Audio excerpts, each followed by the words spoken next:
નમસ્કાર, હું છું વિહંગા પરમાર. સિટી ન્યૂઝમાં આપનું સ્વાગત છે. સૌપ્રથમ એક નજર આજના મુખ્ય સમાચારો પર. ભરૂચના નેશનલ હાઈવે નંબર 48 પર આવેલ ઇન્ટરનેશનલ સ્કૂલનો વધુ એક વિવાદ સામે આવ્યો. આરટીઈમાં પ્રવેશ મેળવેલ વિદ્યાર્થીઓ સાથે ભેદભાવ. જોકે સ્કૂલના સંચાલકોએ દિલ્હી હાઈકોર્ટના આદેશ બતાવી આરટીઈના વિદ્યાર્થીઓને એસીનો ખર્ચો વાલી ઉઠાવે તેવું નિવેદન આપતા હોબાળો.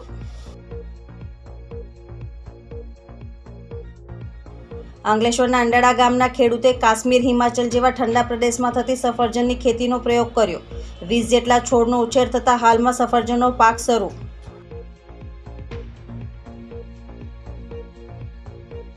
અંકલેશ્વર હોટલ નર્મદા ગેટ પાછળ અંડાળા વાદી રોડ પર જાહેરમાં રાસાયણિક વેસ્ટનો નિકાલ.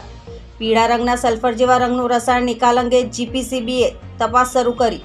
નમૂના લઈ વડી કચેરી ખાતે રિપોર્ટ કર્યો.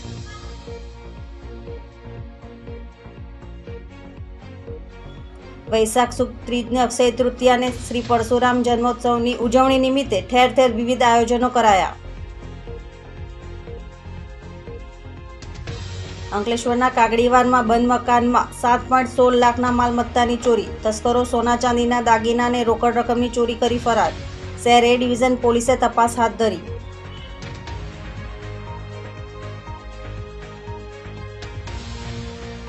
અકસ્માતનું રેડ ઝોન બની રહેલ આમોદ વિસ્તાર. અકસ્માતની હેટ્રિક નોંધાઈ. વધુ 2 અકસ્માત નોંધાયા. આમોદ વિસ્તારમાં અકસ્માતોની વણઝારથી વાહન ચાલકો અને સ્થાનિકો ભયભીત. 3 દિવસમાં 4 અલગ અલગ માર્ગ અકસ્માતમાં 2 લોકોના મોત. ભરૂચના નેશનલ હાઈવે નંબર 48 પર આવેલ એમિકસ ઇન્ટરનેશનલ સ્કૂલનો વધુ એક વિવાદ સામે આવ્યો છે, જેમાં આરટીઈમાં પ્રવેશ મેળવેલા વિદ્યાર્થીઓને એસી વગર અને ડિજિટલ બોર્ડ વગર અભ્યાસ અપાતું હોય વાલીઓ શાળામાં હોબાળો મચાવ્યો હતો. કેન્દ્ર સરકાર દ્વારા વર્ષ 2009માં રાઇટ ટુ એજ્યુકેશન એક્ટનો નિયમ લાગુ કરાયો હતો, જેમાં દેશના બાળકો કે જેઓ મોંઘું શિક્ષણનો ખર્ચો ઉઠાવી શકતા ન હોય તેવા બાળકોને સરકાર દ્વારા પ્રાઇવેટ શાળામાં એડમિશન અપાવવામાં આવે છે, જેમાં કોઈપણ પ્રકારની ફી ભરવાની હોતી નથી. આ યોજના અંતર્ગત આવા બાળકોને ધોરણ 1 થી 8 સુધી મફત શિક્ષણ આપવામાં આવે છે. ત્યારે ભરૂચમાં નેશનલ હાઈવે નંબર 48 પર આવેલ એમિકસ સ્કૂલમાં આરટીઆઈમાં બાળકો સાથે ભેદભાવ રાખવામાં આવતો હોવાના આક્ષેપો વાલીઓએ કરી શાળામાં હોબાળો મચાવ્યો હતો. આ બાબતે જાગૃત આગેવાન યોગી પટેલ સાથે શાળામાં પહોંચી સંચાલકોને રજૂઆત કરાઈ હતી. આ અંગે માહિતી આપતા જોહરા નામના એક વાલીએ જણાવ્યું હતું કે આરટીઈ હેઠળ એડમિશન લેનાર બાળકોને શાળામાં અલગ વર્ગખંડમાં બેસાડવામાં આવે છે અને અન્ય બાળકોને એસીવાળા ક્લાસમાં બેસાડવામાં આવે છે. શાળાની પ્રવૃત્તિઓમાં ભાગ લેવા મંજૂરી આપવામાં આવતી નથી. આ ભેદભાવના કારણે બાળકોની માનસિકતા ઉપર અસર પહોંચી રહી છે. બાળકો ઘરે આવીને તેમને કમ્પ્લેન કરે છે. જો વાલીઓ પ્રાઇવેટ શાળાનો ખર્ચો ઉઠાવી શકતા હોત તો શું કામ આરટીઈ હેઠળ પ્રવેશ મેળવે? આ બાબતે શાળાના સંચાલક રૂપલ શાહે જણાવ્યું હતું કે અમારી પાસે દિલ્હી હાઈકોર્ટનો ચુકાદો છે, જેમાં આરટીઈ હેઠળ અભ્યાસ કરવા આવતા વિદ્યાર્થીઓને એસીમાં બેસાડવા હોય તો તેનો ખર્ચો વાલીઓએ ઉઠાવવાનો રહેશે. જેથી અમે હાઈકોર્ટમાં ચુકાદાને ધ્યાનમાં રાખીને આરટીઈના વિદ્યાર્થીઓને અલગ ક્લાસરૂમમાં બેસાડવામાં આવે છે. શાળાના સંચાલકના ભેદભાવની નીતિઓ બાદ વાલીઓમાં ફરી આક્રોશ ફેલાઈ ગયો છે. આ મામલે મોટી સંખ્યામાં વાલીઓ એકત્ર થઈને ભરૂચ જિલ્લા શિક્ષણાધિકારી કચેરી ખાતે પહોંચી જઈ ડીઈઓ સ્વાતિબા રાઓલને રજૂઆત કરવા માટે તેઓ પહોંચ્યા હતા. જોકે આ મામલે જાણવા મળતી માહિતી મુજબ રાજ્યના શિક્ષણ મંત્રી પ્રફુલ પાનસેરિયાને માહિતી મળતા તેઓએ ડીઈઓને આ મામલે તપાસના આદેશ આપ્યા હોવાનું જણાવ્યું હતું. આ મામલે જિલ્લા શિક્ષણ અધિકારી સ્વાતિબા રાઓલ સાથે વાતચીત કરતા તેમણે જણાવ્યું હતું કે શાળાના સંચાલકો જે પેપર કટિંગ બતાવીને ફરતા હતા તે સંદર્ભે તેમને સાચી સમજણ આપી કોઈપણ પ્રકારની ગુજરાત સરકારની સૂચનાઓ નથી. સરકારના નિયમ પ્રમાણે આરટીઈના વિદ્યાર્થીઓ સાથે કોઈપણ જાતનો ભેદભાવ ન રાખી શકાય. જે વાત શાળા સંચાલકોને સમજાવતા તેમણે માફી માંગી છે અને આરટીઈના વિદ્યાર્થીઓને સામાન્ય વિદ્યાર્થીઓ સાથે ક્લાસરૂમમાં સમાવી લેવામાં આવ્યા છે. ભરૂચ લુવારા ગામ સ્થિત એમિકસ ઇન્ટરનેશનલ સ્કૂલની અંદર આરટી હેઠળ જે પ્રવેશ મેળવેલા વિદ્યાર્થીઓના વાલીઓ દ્વારા ફરિયાદ મળેલી હતી કે આ જે આરટી હેઠળ વિદ્યાર્થીઓનો પ્રવેશ મેળવેલો છે વિદ્યાર્થીઓને અલગ પ્રકારની ભણતર, અલગ પ્રકારની વ્યવસ્થા અને અલગ પ્રકારનો ક્લાસરૂમની વ્યવસ્થા કરવામાં આવી છે. જે ભેદભાવની નીતિ છે એ ખૂબ જ અમાનવીય અને શિક્ષણ જગતને લાછનરૂપ કરે એ પ્રકારની પ્રવૃત્તિ કરવામાં આવી છે. અન્ય સામાન્ય રીતે પ્રવેશ મેળવેલા વિદ્યાર્થીઓને એસી ક્લાસરૂમમાં બેસાડવામાં આવે છે, ત્યારે 31 આરટી હેઠળ પ્રવેશ મેળવેલા વિદ્યાર્થીઓને અલગ ક્લાસરૂમની વ્યવસ્થા, એ ક્લાસરૂમની અંદર ડિજિટલ શિક્ષણનો અભાવ તેમજ એસીનો અભાવ જોવા મળ્યો છે. આ બાબતે પૂછવામાં આવતા સ્કૂલના સંચાલકોને તો ઉડાવ જવાબ આપવામાં આવ્યો છે કે ડીઓ દ્વારા કે શિક્ષણ અધિકારી દ્વારા જે પણ કહેવામાં આવશે એ પ્રકારનું અમે કાર્ય કરીશું. કોઈ પણ એવો નિયમ નથી કે આ બાળકોને ભણવા માટે અલગ ટ્રીટમેન્ટ આપવામાં આવે કે અલગ પ્રકારની વ્યવસ્થા કરવામાં આવે. નિયમ અનુસાર આ વિદ્યાર્થીઓને અલગ ક્લાસરૂમની વ્યવસ્થા કરવાનું એવો કોઈ બંધારણીય સરકાર દ્વારા પરિપત્ર કે નિયમ નથી. આ માટે અમે જો આ સ્કૂલને જિલ્લા શિક્ષણ અધિકારીને અને તેમજ માનનીય શિક્ષણ મંત્રીને આ બાબતે ફરિયાદ કરવામાં આવશે. અહીંયા આરતી હેઠળ ક્લાસ 1Fમાં 31 વિદ્યાર્થીઓ અભ્યાસ કરે છે અને આ સ્કૂલ આરતીના નિયમોને ઘોડીને પી ગઈ છે.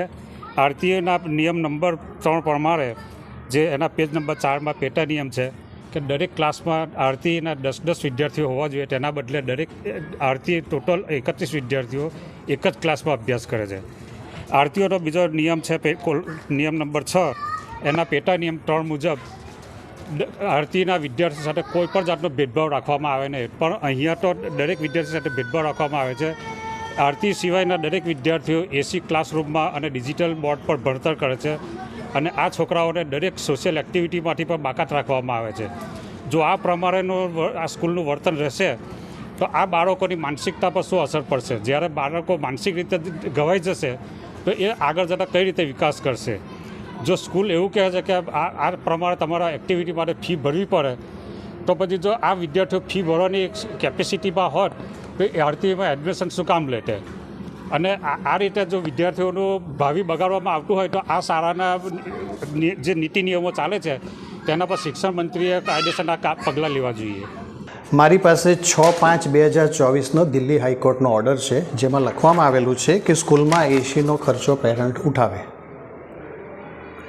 આ હાઈકોર્ટના જજમેન્ટને ધ્યાનમાં રાખીને અમે આરટીના બાળકોને એક ક્લાસમાં બેસાડવાનું નક્કી કર્યું છે. ડિજિટલ બોર્ડથી પણ શિક્ષણ નથી આપવામાં આવ્યું? ના, એ વસ્તુ ખોટી છે. ડિજિટલ ક્લાસરૂમ્સ આરટીના પેરેન્ટ્સને પણ આપવામાં આવે છે. બીજી બધી પ્રવૃત્તિમાં આરતી જેવી કે એટલે કે સ્વિમિંગ છે, પછી બીજું મારી પાસે સરકારશ્રીનો 17/7/2018નો પરિપત્ર છે, જેમાં 10 એક્ટિવિટી એવી જણાવેલી છે જે ઓપ્શનલ છે અને આ એક્ટિવિટીઝ આરટીના સ્ટુડન્ટ્સને આપવાની સ્કૂલ તરફથી કોઈ ફરજ પાડી શકે એમ નથી. આ સરકારશ્રીનો પરિપત્ર છે, મારો નથી. અચ્છા, પેરેન્ટ્સ લોકોને એવી પણ ફરિયાદ છે કે જો પેએબલ હોય તો અમને જાણ કરવામાં નથી આવી, તો જે લોકો એફોર્ડેબલ હશે તે પેરેન્ટ્સ એનું ભરીને. જો એફોર્ડેબલ હોય મિત્ર તો એ આરટીમાં કેવી રીતે ક્વોલિફાય થશે એ મને સમજાવશો? એમને એવું કહે છે કે અગર મારો પ્રશ્ન તમને એવો છે કે જો કોઈ પેરેન્ટ્સ આવીને એવું કહે કે આ ફીસ એફોર્ડ કરી શકે એમ છે તો એ આરટીમાં કેવી રીતે ક્વોલિફાય થશે એ મને સમજાવો. તો સર પછી આરટીમાં એડમિશન લેવાની જરૂર શું છે વાલીઓએ? એ એમણે નક્કી કરવાનું છે. મેં તો નથી કીધું કંઈ. આરટીમાં એડમિશન્સ કેમ લેવું તે વાલી નક્કી કરે. પણ એમને તો એડમિશન લીધા પછી ખબર પડે છે કે આ વસ્તુ. Ignorance of law is no excuse gentleman. કુલ કેટલા ક્લાસો છે? કયા ધોરણ? પહેલા ધોરણના કેટલા કુલ ક્લાસો? 6 ક્લાસ છે. ને કુલ કેટલા છોકરા બેસાડવામાં આવે છે? 35 થી 40ની સંખ્યા દરેક ક્લાસમાં હોય છે. આજે તમે આરટીઆઈનો જે ક્લાસ બનાવેલો છે અલગથી બનાવેલો છે એનું કારણ?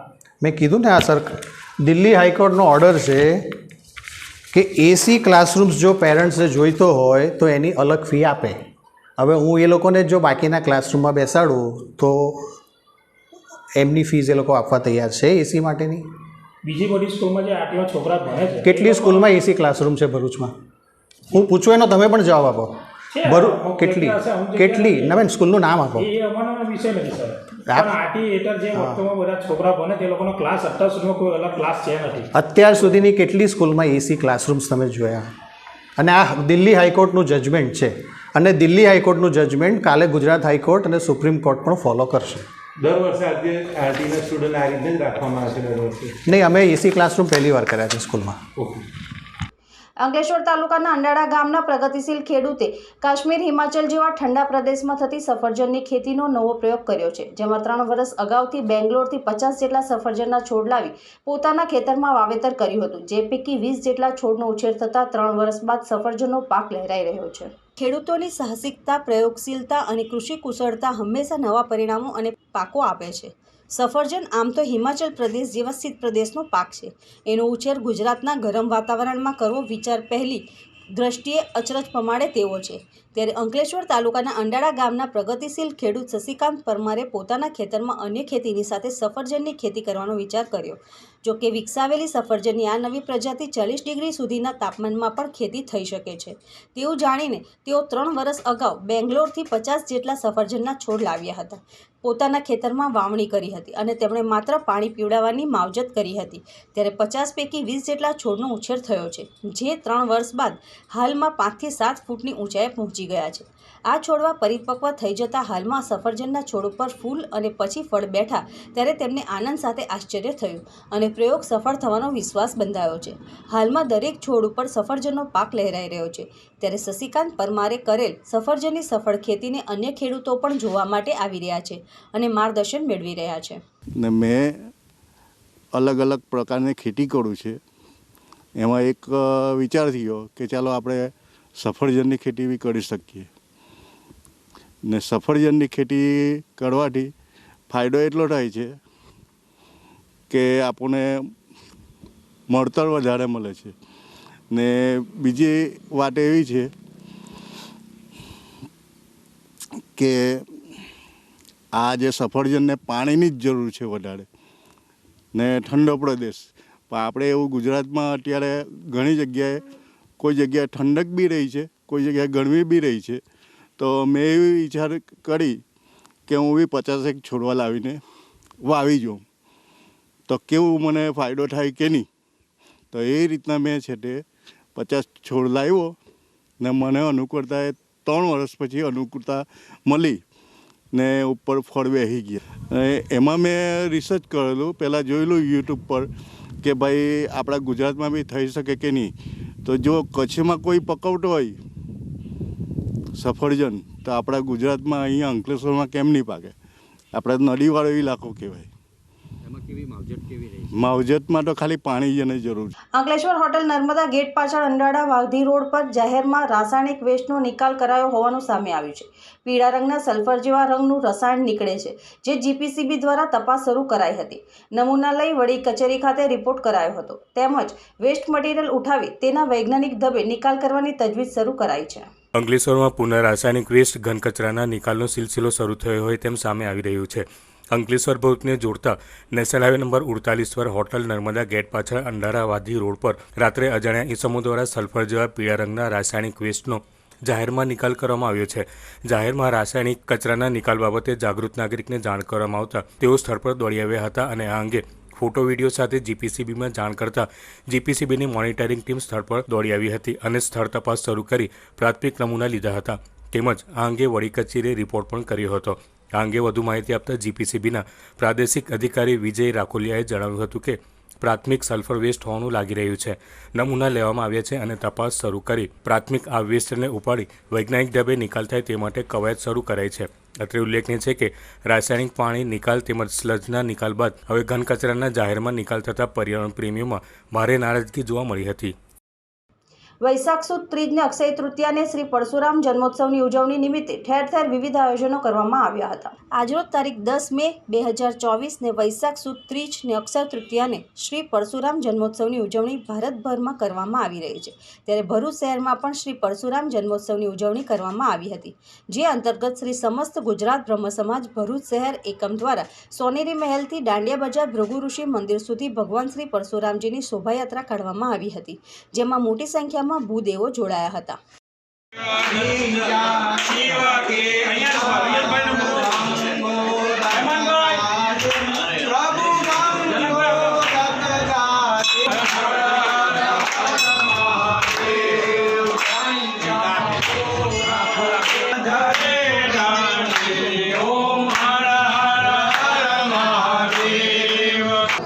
આજ રોજ ભગવાન પરશુરામ ભગવાનનો જન્મ હોય, વિષ્ણુ ભગવાનનો 6થો અવતાર, જે આજ રોજ ધામધૂમથી ભરૂચ શહેરની અંદર ભરૂચ શહેર એકમ દ્વારા અને જિલ્લાના તમામ મહાનુભાવો હોય એ પરશુરામ જયંતિ નિમિત્તે દરેક ભૂદેવોનો પણ હું આભાર માનું છું. અને આ જ રીતે અવનવા દરેક પ્રોગ્રામ થાય એવી મારી તમામ ભૂદેવોને વિનંતી. આજે સમગ્ર દેશમાં પરશુરામ જયંતિ ઉજવાઈ રહી છે. ભગવાન પરશુરામ સૌના આરાધ્ય દેવ છે અને તેમના પ્રત્યેના સમગ્ર સમાજના આધ્યાત્મિકતા એ આજની એમની જન્મજયંતિની ઉજવણી પ્રસંગે સમાજના તમામ લોકો સાથે રાખીને આની ઉજવણી ભરૂચમાં થઈ રહી છે. ત્યારે આ પ્રસંગે આપ સૌ ભરૂચના વાસીઓની સુખાકારી માટે હું પ્રાર્થના કરું છું. અંકલેશ્વર બ્રહ્મ સમાજ દ્વારા ભગવાન શ્રી પરશુરામની જન્મજયંતિની ધર્મભીની ઉજવણી કરવામાં આવી હતી. પરશુરામ જયંતિ નિમિત્તે ભવ્ય શોભાયાત્રાનું આયોજન કરવામાં આવ્યું હતું. આ ભવ્ય શોભાયાત્રામાં અંકલેશ્વર વિભાગીય પોલીસ વડા ડોક્ટર કુશલ ઓઝા ઉપસ્થિત રહ્યા હતા. શ્રી સમસ્ત ગુજરાત બ્રહ્મ સમાજ અંકલેશ્વર તેમજ વિપ્ર ફાઉન્ડેશન દ્વારા આજે બપોરે 3 કલાકથી જીઆઈડીસીના નવજીવન ગરબા ગ્રાઉન્ડથી શોભાયાત્રાનો પ્રારંભ કરવામાં આવ્યો હતો, જેમાં અંકલેશ્વરના વિભાગીય પોલીસ વડા ડોક્ટર કુશલ ઓઝા ઉપસ્થિત રહ્યા હતા. આ ઉપરાંત શ્રી સમસ્ત ગુજરાત બ્રહ્મ સમાજ દક્ષિણ ઝોન પ્રમુખ લલિત શર્મા, દક્ષિણ ઝોન ઉપપ્રમુખ પ્રવીણ તરૈયા, ભરૂચ જિલ્લા પ્રમુખ જનક પટેલ, શ્રી સમસ્ત ગુજરાત બ્રહ્મ સમાજ અંકલેશ્વરના પ્રમુખ ચંદુભાઈ જોશી તેમજ વિપ્ર ફાઉન્ડેશનના પ્રમુખ યોગેશ પરીખ ખાસ ઉપસ્થિત રહીને સૌને પરશુરામ જન્મજયંતિની શુભેચ્છાઓ પાઠવી હતી. ભગવાન શ્રી પરશુરામની આરતી ઉતારી આ શોભાયાત્રા બપોરે 3 કલાકે નીકળી જીઆઈડીસીના વિવિધ વિસ્તારોમાં ફરીને સાંજે ગાર્ડન સિટી ખાતે સમાપન થયું હતું, જ્યાં બ્રહ્મભોજનનો લાહવો પણ સૌએ લીધો હતો. આજરોજ ભગવાન શ્રી પરશુરામજીની જન્મજયંતિ નિમિત્તે શ્રી સમસ્ત ગુજરાત બ્રહ્મ સમાજ અંકલેશ્વર જીઆઈડીસી તથા વિપ્ર ફાઉન્ડેશન દ્વારા જીઆઈડીસી અંકલેશ્વર ખાતે ભગવાન શ્રી પરશુરામજીની શોભાયાત્રાનું વિશાળ આયોજન કરવામાં આવેલ છે. આ શોભાયાત્રાને ડીવાયએસપી શ્રી કુશલ ઓઝાના હસ્તે પ્રસ્થાન કરાવવામાં આવ્યું. અંકલેશ્વર જીઆઈડીસીના વિવિધ વિસ્તારોમાં શોભાયાત્રા ફરી અને ગાર્ડન સિટી ખાતે સભામાં ફેરવાશે. અંકલેશ્વર શહેરમાં કાગડીવાર વિસ્તારમાં એક બંધ મકાનને તસ્કરોએ નિશાન બનાવી સોના ચાંદીના દાગીના અને રોકડ મળી કુલ ₹7,16,000ના મત્તાની ચોરી કરી ફરાર થઈ જતા શહેર ડિવિઝન પોલીસે તપાસ હાથ ધરી છે. પોલીસ સૂત્રે માહિતી મુજબ અંકલેશ્વરના કાગડીવાર વિસ્તારમાં રહેતા જાવીદ સબ્બીર મુનસી મકાન બંધ કરી વહેલી સવારે નોકરી ઉપર ગયા હતા. તે દરમિયાન તસ્કરોએ તેમના બંધ મકાનને નિશાન બનાવી દરવાજાનો નકુચો તોડી મકાનમાં પ્રવેશ કર્યો હતો. તિજોરીઓ તોડી તેમાંથી સોના ચાંદીના દાગીના અને રોકડ રકમની ચોરી કરી ફરાર થઈ ગયા હતા. જાવીદ સબ્બીર મુનસી સાંજે નોકરી પરથી પરત ફરતા ચોરી થઈ હોવાનું માલુમ પડ્યું હતું અને તેમણે શહેર એ ડિવિઝન પોલીસ મથકમાં જાણ કરતા પોલીસ કાફલો દોડી આવ્યો હતો. આ ચોરી અંગે જાવેદ મુનસીએ શહેર એ ડિવિઝન પોલીસ મથકમાં ફરિયાદ નોંધાવતા પોલીસે ₹6,84,000ની કિંમતના સોનાના દાગીના, રોકડા ₹27,000 અને ચાંદીના દાગીના મળી કુલ ₹7,16,000ની ચોરીનો ગુનો નોંધી વધુ તપાસ હાથ ધરી છે. આમોદ વિસ્તારમાં અકસ્માતોની વણઝારથી વાહન ચાલકો અને સ્થાનિકો ભયભીત બન્યા છે. છેલ્લા 3 દિવસમાં 4 અલગ અલગ માર્ગ અકસ્માતમાં 2 લોકોના મોત નીપજ્યા છે. આમોદથી પુરસા જવાના માર્ગ પર એક આઈસર ટેમ્પાનું ટાયર ખાડામાં ખાબકતા ટેમ્પો પલટી ખાતા અકસ્માત સર્જાયો હતો. સૂત્રો દ્વારા મળતી વિગત મુજબ આ આઈસર ટેમ્પો કપાસ ભરીને જઈ રહ્યો હતો. તે વેળા ટેમ્પાનું ટાયર ખાડામાં ખાબકતા ડ્રાઈવરે સ્ટીયરિંગ પરનો કાબુ ગુમાવ્યો હતો, જેથી ટેમ્પો પલટી મારી જતા અકસ્માતની ઘટના બની હતી. જોકે સદનસીબે કોઈ મોટી દુર્ઘટના થતાં બચી ગઈ હતી. જોકે છેલ્લા 3 દિવસથી એક પછી એક સતત ત્રીજી અને ચોથી અકસ્માતની ઘટના બનતા વાહન ચાલકો તેમજ સ્થાનિકો સામે ખતરો ઊભો થયો હતો. અતિશય બિસ્માર માર્ગ વર્ષો બાદ પરાણે નવીન બનતા માર્ગ પર સ્પીડ બ્રેકરના અભાવથી અકસ્માતની દુર્ઘટનામાં 2 લોકોએ જીવ ગુમાવવાનો વારો આવ્યો હતો. જ્યારે આજે આઈસર ટેમ્પો પણ પલટી ખાતા આ વિસ્તારમાં જાણે અકસ્માતોની લાઈન લાગી છે. અકસ્માતની ચોથી ઘટના મલ્લા તલાવડી નજીક બની હતી, જેમાં રાત્રિના સમયે કોઈ અગમ્ય કારણોસર ટ્રક ચાલકે સ્ટીયરિંગ પરનો કાબુ ગુમાવતા ટ્રક ડિવાઈડર પર ચડી જતા અકસ્માત સર્જાયો હતો. જોકે અકસ્માતની આ ઘટનામાં કોઈ જાનહાનિ થવા પામી ન હતી, પરંતુ ટ્રકને વ્યાપક નુકસાન પહોંચ્યું હતું. જોકે અકસ્માતની બંને ઘટનાઓમાં સદનસીબે કોઈ જાનહાનિ થવા પામી ન હતી, પરંતુ આમોદ વિસ્તાર જાણે અકસ્માત ઝોન બની ગયો છે. એક્સિડન્ટની હેટ્રિકથી અહીંથી પસાર થતા લોકો ભયભીત બની ગયા છે. તંત્ર લોકોને સાવચેત કરે છે અને વાહન ચાલકો નિયમોના પાલન સાથે વાહનો હાંકે, જેથી કોઈ નિર્દોષ પોતાનો જીવ ન ગુમાવે અને લોકોની સુરક્ષા સુનિશ્ચિત બને. હાલ તો અકસ્માતની એક બાદ એક ઘટનાઓથી આમોદ વિસ્તાર ચર્ચાનું કેન્દ્ર બન્યો છે. હવે સમય છે એક વિરામનો. વિરામ બાદ નિહાળીશું અન્ય સમાચારો, તો જોતા રહો city news. The great golden circus. Bharuch જિલ્લામાં પ્રથમવાર ગુજરાતનું એકમાત્ર circus the great golden circus હવે ભરૂચ શહેરની જનતા માટે લઈને આવ્યું છે. વિદેશી કલાકારોના અનોખા કરતબ જોવા મળશે માત્ર ધ ગ્રેટ ગોલ્ડન સર્કસમાં, જેમાં આફ્રિકન, રશિયન, ઇથોપિયન દેશના કલાકારો તેમના હેરતઅંગેજ કરતબોથી ભરૂચવાસીઓનું દિલ જીતી રહ્યા છે. ધી ગ્રેટ ગોલ્ડન સર્કસ પરિવાર સાથે જોવાનું ચૂકશો નહીં. વિશાળ પાર્કિંગ સહિતની સુવિધાઓ અહીંયા ઉપલબ્ધ છે. સરનામું the great golden circus, મઢુલી circle નજીક નંદેવાર રોડ, ભરૂચ. રોજના 3 શો, જેનો સમય છે બપોરે 3:30, સાંજના 6:30 વાગ્યે અને રાત્રે 9:30 વાગ્યે દરેક શો યોજાશે. એકવાર અવશ્ય નિહાળો ગુજરાતનું એકમાત્ર ધ ગ્રેટ ગોલ્ડન સર્કસ.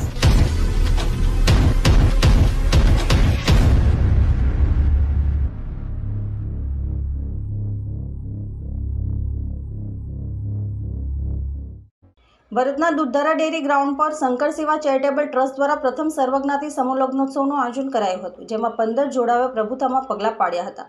આ સમૂહ લગ્નોત્સવમાં મોટી સંખ્યામાં સર્વજ્ઞાતિના લોકો જોડાયા હતા. ભરૂચના શંકર સેવા ચેરિટેબલ ટ્રસ્ટ આગેવાનો દ્વારા અનેક સેવાકીય કામગીરી કરવામાં આવે છે, જેમાં વિદ્યાર્થીઓને નોટબુક વિતરણ સહિતની કામગીરી કરાય છે. ત્યારે આ વખતે પ્રથમ વખતે સંસ્થાના પ્રમુખ શંકર પટેલ અને તેમની ટીમ દ્વારા પ્રથમ સર્વજ્ઞાતિ સમૂહ લગ્નોત્સવનું આયોજન કરાયું હતું. ભરૂચના દૂધધારા ડેરી ગ્રાઉન્ડમાં શંકર સેવા ચેરિટેબલ ટ્રસ્ટ દ્વારા પ્રથમ સર્વજ્ઞાતિ સમૂહ લગ્નોત્સવ યોજાયો હતો, જેમાં સર્વજ્ઞાતિના 15 નવયુવાનોએ પ્રભુતામાં પગલાં પાડ્યા હતા. આ જોડાઓને શંકર સેવા ચેરિટેબલ ટ્રસ્ટ દ્વારા 28 વસ્તુઓનું કરિયાવર અપાયું હતું. આ સમૂહ લગ્નોત્સવમાં મોટી સંખ્યામાં સર્વજ્ઞાતિ લોકો ઉપસ્થિત રહીને નવ જોડાઓને આશીર્વાદ આપ્યા હતા. નમસ્કાર મિત્રો, શ્રી શંકર સેવા ચેરિટેબલ ટ્રસ્ટ દ્વારા પ્રથમ સર્વજ્ઞાતિ સમૂહ લગ્નનું આજે દૂધધારા ડેરી ગ્રાઉન્ડ પર આયોજન કરવામાં આવેલું છે. આ જોડામાં આ યજ્ઞની અંદર 15 જોડાએ ભાગ લીધો છે. અલગ અલગ સર્વ જ્ઞાતિના જોડાઓ ભાગ લીધો છે અને કરિયાવરમાં અમે 28 આઇટમો ઘર વકરીને આપવામાં આવેલી છે. અને આ ઇવેન્ટને સક્સેસ બનાવવામાં મારા 19 જે કારોબારી સભ્યો છે અને ટ્રસ્ટીઓ છે એ 3 મહિનાની સખત કાળી મજૂરી કરીને જાણે કે પોતાના ઘરની અંદર આ લગ્ન હોય એ રીતની આ યજ્ઞને સફળ બનાવવામાં એમનું ખૂબ મોટું યોગદાન છે. એ લોકોનો પણ હું દિલથી આભાર માનું છું અને આ 15 જોડાને અમારા ટ્રસ્ટ તરફથી એમના લગ્ન જીવન સુખમય સમૃદ્ધિમય રહે એવી આશા રાખું છું. અસ્તુ ભારત માતા કી જય. ભરૂચ જિલ્લાના નેત્રંગ નજીક આવેલ કબીર ગામે અખાત્રીજ નિમિત્તે ખેડૂતોએ સારી ઉપજ માટે ભૂમિપૂજન કર્યું હતું. ભરૂચ જિલ્લાના નેત્રંગમાં કબીર ગામે ખેડૂતોએ અખાત્રીજના દિવસે પોતાના ખેત ઓજારોનું પૂજન કરવા સાથે ખેતીવાડીમાં સારી ઉપજ આવે તે માટે અન્નની પૂજા અને ભૂમિપૂજન કર્યું હતું. અક્ષય તૃતીય એટલે અખાત્રીજને એક માન્યતા અનુસાર આજના દિવસથી કળિયુગનો પ્રારંભ થયો હતો. આ દિવસથી ઋતુ પરિવર્તન થાય છે, તેથી આ દિવસથી ખેડૂતો ખેતીનો પ્રારંભ કરે છે. આ દિવસે ખેડૂતો પોતાના ખેત ઓજારોનું પૂજન કરે છે, સાથે સાથે ખેતીવાડી સારા થાય તેવા ભાવથી અન્નની પૂજા પણ કરે છે, જેથી કરીને ઉત્પન્ન અને ઉત્કર્ષ ભાવના પ્રગટ થાય. દહેજના વડદલા ગામની રોયલ કોલોની ખાતે ચોથા માળેથી નીચે પટકાતા પરપ્રાંતીય યુવાનનું કરુણ મોત નીપજ્યું હતું. આ મામલે દહેજ પોલીસ મથકમાં અકસ્માત મોતનો ગુનો નોંધાતા પોલીસે તપાસ શરૂ કરી છે. ભરૂચ જિલ્લાના વાગરા તાલુકાના વડદલા ગામમાં આવેલ રોયલ કોલોનીમાં મૂળ એમપીના 25 વર્ષીય દિનેશસિંહ રામકુશલ ગોળ પોતાના સંબંધીઓ સાથે રહીને મેઘમણી કંપનીમાં નોકરી કરે છે. ગતરોજ તે પોતાના રોયલ કોલોનીમાં હાજર હતા, ત્યારે તેના સંબંધીએ તેમને જમવા માટે કહેતા તેણે લેટ જમવાનું કહ્યું હતું. ત્યારબાદ બધા સૂઈ ગયા હતા. સવારે ઉઠીને તેઓએ જોતા દિનેશસિંહે તેના સ્થળ પર સૂતો નહીં મળતા તેઓની તપાસ કરતા તે ચોથા માળેથી નીચે પડેલો જોતા તેઓએ દોડીને નીચે આવ્યા હતા, પરંતુ તેને શરીરે ગંભીર ઇજાઓ પહોંચતા તેનું ઘટના સ્થળે જ કરુણ મોત નીપજ્યું હતું. બનાવ અંગે દહેજ પોલીસને ગુનો નોંધી મૃતદેહનો પોસ્ટમોર્ટમ અર્થે ભરૂચ સિવિલ હોસ્પિટલ ખાતે ખસેડી અકસ્માત मोतનો गुनो नोंधीने વધુ તપાસ હાથ ધરી છે. हम लोग तो आए ड्यूटी से 8 बजे शाम को, सब लोग गए थे अपना रूम में रहते थे हम लोग 7 लोग रहते थे. ड्यूटी से आए, शाम को हम लोग खाना पीना सब बनाए. ये नीचे था उतना टाइम, खाना पीना हम लोग बना लिए तो आया ये, तो बोला भाई खाना खा लो. इसने बोला थोड़ा देर बाद खाऊंगा, तो ठीक है थोड़ा देर बाद खा लेने का. फिर हम लोग खाना खाए के छत पे गए सोने के लिए. सोया था वहीं छत पे, तो बोला भाई खाना खा ले, बोला थोड़ा देर में खा लूँगा. ठीक है, फिर हम लोग कंपनी में काम करने के बाद थोड़ा थकावट हो जाता है तो हमारा नींद लग गया. हम लोग सब सो गए. पता नहीं कितना टाइम नाइट में उठा, खाना खाने गया, कहाँ गया कुछ पता नहीं. फिर हम लोग सो गए तो सुबह 6 बजे ही उठे ड्यूटी के टाइम पे. 6 बजे उठे तो फिर इसको देखने लगे कि दिनेश कहाँ गया, इसका नाम दिनेश सिंह है. तो हम बोले दिनेश कहाँ गया. फिर सब लोग ढूंढने लगे इधर उधर छत में पूरा, तो वहाँ पे मिला नहीं. फिर हमने तो नीचे गार्डन है, सोचा गार्डन में गया होगा शायद, वहाँ भी सो गया होगा, गर्मी का मौसम है.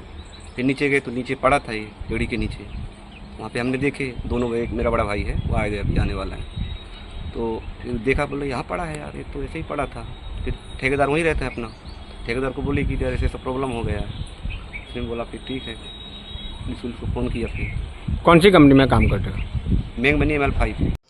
કરજણના કિયા સ્થિત હઝરત સૈયદ ખોખરશા સરકાર તેમજ હઝરત સૈયદ કોચકશા સરકારની દરગાહ શરીફ પર સંદલ શરીફની વિધિ સંપન્ન કરાઈ હતી. મોટી સંખ્યામાં અનુયાયીઓ ઉમટી પડ્યા હતા. કરજણના કિયા ગામમાં આવેલ હઝરત સૈયદ ખોખરશા સરકાર તેમજ હઝરત સૈયદ કોચકશા સરકારની દરગાહ શરીફ પર તેઓના અનુયાયીઓની હાજરીમાં સંદલ શરીફની વિધિ સંપન્ન કરાઈ હતી. અંબેટા શરીફના હઝરત સૈયદ જિયાઉદ્દીન બાવા સાહેબ, હઝરત સૈયદ ઉવેસી બાવા સાહેબની ઉપસ્થિતિમાં પરંપરાગત રીતે સંદલ શરીફની વિધિ સંપન્ન કરાઈ હતી. સંદલ શરીફ પ્રસંગે બંને સરકારના આસ્થાના પર મોટી સંખ્યામાં અનુયાયીઓ ઉમટી પડ્યા હતા. સંદલ શરીફનું જુલુસ પર્વ ઉપસરપંચ વસીમ મલેકના નિવાસ સ્થાનેથી અનુયાયીઓની ઉપસ્થિતિમાં પ્રયાણ થયું હતું. જે જુલુસ સલાતો સલામના પઠન સાથે ગામના વિવિધ વિસ્તારોમાંથી પસાર થઈ દરગાહ શરીફ પર પહોંચ્યું હતું. હઝરત સૈયદ જિયાઉદ્દીન સાહેબ, હઝરત સૈયદ ઉવેસી બાવા સાહેબના હસ્તે સંદલ શરીફની વિધિ સંપન્ન કરાઈ હતી. હઝરત સૈયદ જિયાઉદ્દીન બાવા સાહેબ, હઝરત સૈયદ ઉવેસી બાવા સાહેબ તેમજ વસીમ મલેકના હસ્તે દરગાહ શરીફ પર ફૂલ ચાદર અને ગિલાફ અર્પણ કરાયા હતા. ઉપસ્થિત અકીદતમંદોએ પણ દરગાહ શરીફ પર ફૂલ ચાદર તેમજ ગિલાફ અર્પણ કરી ધન્યતા અનુભવી હતી. અંતમાં દુઆ અને સલાતો સલામના પઠન સાથે કાર્યક્રમનું સમાપન કરાયું હતું. શુક્રવારના રોજ ઉર્સ શરીફની ઉજવણી કરવામાં આવશે.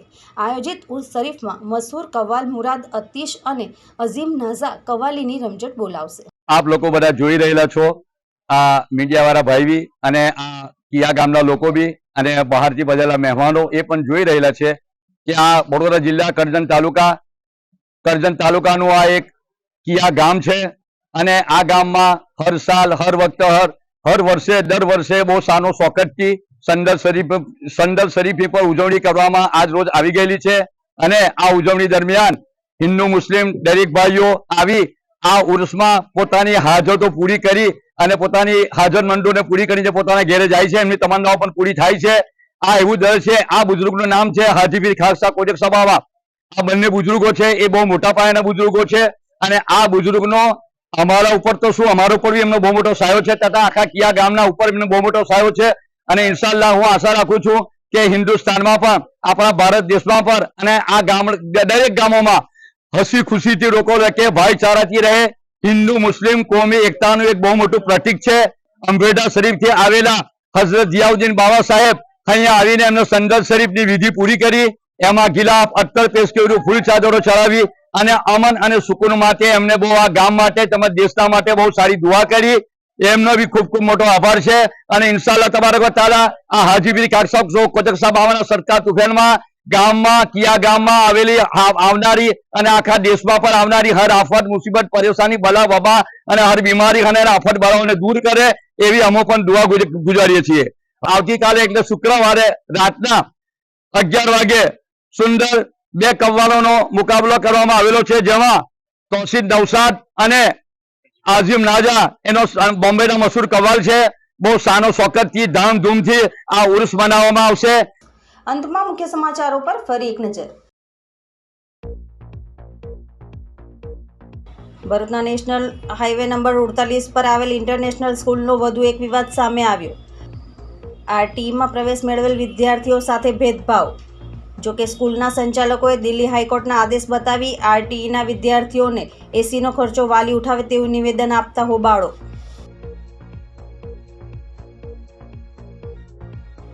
અંકલેશ્વરના અંડાળા ગામના ખેડૂતે કાશ્મીર, હિમાચલ જેવા ઠંડા પ્રદેશમાં થતી સફરજનની ખેતીનો પ્રયોગ કર્યો. 20 જેટલા છોડનો ઉછેર થતાં હાલમાં સફરજનનો પાક શરૂ.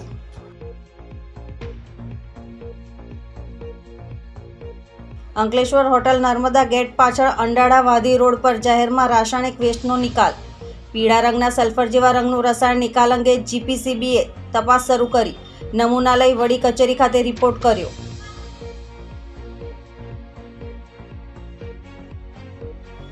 વૈશાખ સુદ ત્રીજને અક્ષય તૃતીયાને શ્રી પરશુરામ જન્મોત્સવની ઉજવણી નિમિત્તે ઠેર ઠેર વિવિધ આયોજનો કરાયા.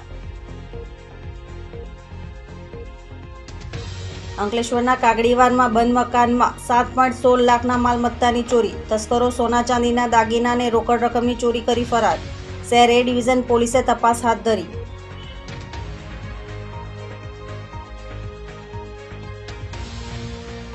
અકસ્માતનું રેડ ઝોન બની રહેલ આમોદ વિસ્તાર. અકસ્માતની હેટ્રિક નોંધાઈ. વધુ 2 અકસ્માત નોંધાયા. આમોદ વિસ્તારમાં અકસ્માતોની વણઝારથી વાહન ચાલકો અને સ્થાનિકો ભયભીત. 3 દિવસમાં 4 અલગ અલગ માર્ગ અકસ્માતમાં 2 લોકોના મોત.